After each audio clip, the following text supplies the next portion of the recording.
Hello everyone, welcome to Prami Kitchen. இன்ஸ்டன்ட்டா மாவு ready பண்ணி சாஃப்ட்டான கொலாப்புட்டும் கடலைக்கறியும் எப்படி செய்யறதுன்னு பார்க்கலாம். முதல்ல நானும் எல்லாரையும் மாதிரி கொலாப்புட்டு மாவு அரைச்சி வச்சு அப்புறம் தான் செஞ்சுட்டு இருந்தேன். இது எங்கள் அண்ணி சொல்லி கொடுத்த ஒரு டிப்ஸு. இது தெரிஞ்சதுக்கப்புறம் நான் இந்த மாதிரி தான் அடிக்கடி செஞ்சுக்கிறேன். இந்த மாதிரி பெரிய டம்ளரில் ஒரு டம்ளர் ரேஷன் புழுங்கரிசி எடுத்திருக்கேன். இதை நல்லா ஒரு 2-3 தடவை வாஷ் பண்ணிவிட்டு தண்ணி ஊற்றி ஊற வச்சுக்கணும். நான் காலையில் செய்கிறதுக்காக நைட்டே ஊற வச்சுட்டேன். நீங்கள் எப்போ செய்கிறதானாலும் ஒரு 8 மணி நேரம் ஊறணும். இதோட 2 கைப்பிடி கருப்பு சுண்டல் எடுத்திருக்கேன். இதுவும் நல்லா வாஷ் பண்ணிவிட்டு தண்ணி ஊற்றி ஊற வச்சுக்கிறேன். ரெண்டையுமே நைட்டே ஊற வச்சுட்டேன். இப்போ காலையில் பாருங்கள் அரிசி நல்லா ஊறி இருக்குது. இதை நான் ஒரு வடிகட்டியில் வடித்து எடுத்துக்கிறேன். நீங்கள் காட்டன் துணியில் கூடி தண்ணியை வடிச்சிட்டு ஒரு 15 நிமிஷம் அப்படியே பரப்பி போட்டுடலாம். அது அப்படியே இருக்கட்டும். இப்போ ஊற வச்ச சுண்டலை வேக வைக்கிறதுக்காக 1/4 டீஸ்பூன் மஞ்சத்தூள், 1/2 டீஸ்பூன் உப்பு சேர்த்து கொஞ்சமாக தண்ணி ஊற்றி ஒரு 3-4 விசில் வச்சு எடுத்துக்கலாம். கொலாப்புட்டுக்கு தேங்காய் நிறைய தேவைப்படும். நான் ஒரு தேங்காய் துருவி வச்சுருக்கேன்.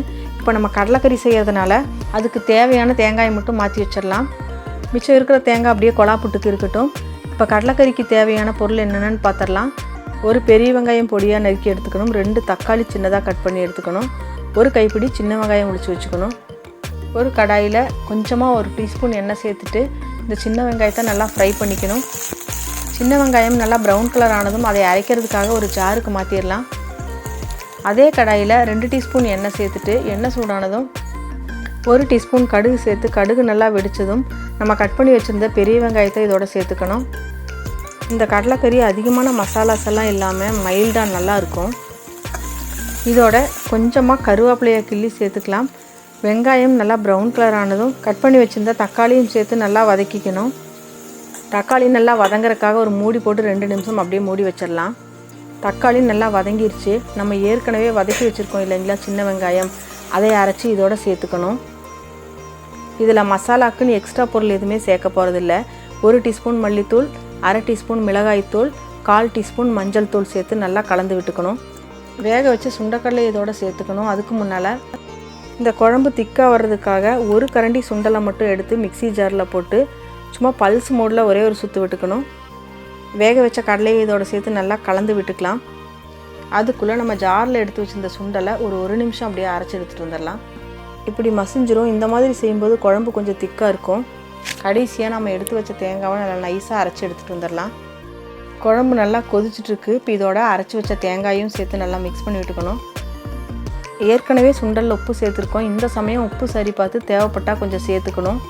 நல்லா கொதி வந்ததும் கடைசியாக கொஞ்சமாக மல்லி இலை தூவி ஸ்டவ்வை ஆஃப் பண்ணிக்கலாம். கடலைக்கறி ரெடி ஆயிடுச்சு. நெக்ஸ்ட்டு கொலாப்புட்டு எப்படி செய்கிறதுன்னு பார்க்கலாம். வடித்து வச்சுருந்த அரிசியை ஜாருக்கு மாற்றிக்கணும். இதோட தேவையான அளவு கொஞ்சமாக உப்பு சேர்த்துடணும். இந்த 1 கிளாஸ் அரிசி அரைக்கிறதுக்கு எனக்கு 2 நிமிஷம் கூட தேவைப்படல. நார்மலாக அரைக்கிற மாதிரி அரைக்கக்கூடாது. பல்ஸ் மோடில் விட்டு விட்டு தான் அரைக்கணும். ஒரு 10 செகண்ட் விட்டு அரைக்கணும். அரைச்ச மாவு கொஞ்சம் குருணை மாதிரி இருக்குது. இன்னும் கொஞ்சம் அரைக்கணும். இன்னொரு முறை அரைச்சாச்சு. இப்போ பாருங்கள் கொலாப்புட்டு பதம் கரெக்டாக வந்திருக்கு. ஈர அரிசியை நீங்கள் எப்படி மிக்சியில் அரைச்சாலும் ரொம்ப நைஸாக அரைக்க முடியாது.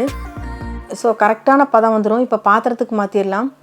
ஒரு கொலாப்புட்டு பாத்திரத்தில் 1/4 வாசி வரைக்கும் தண்ணி எடுத்திருக்கேன்.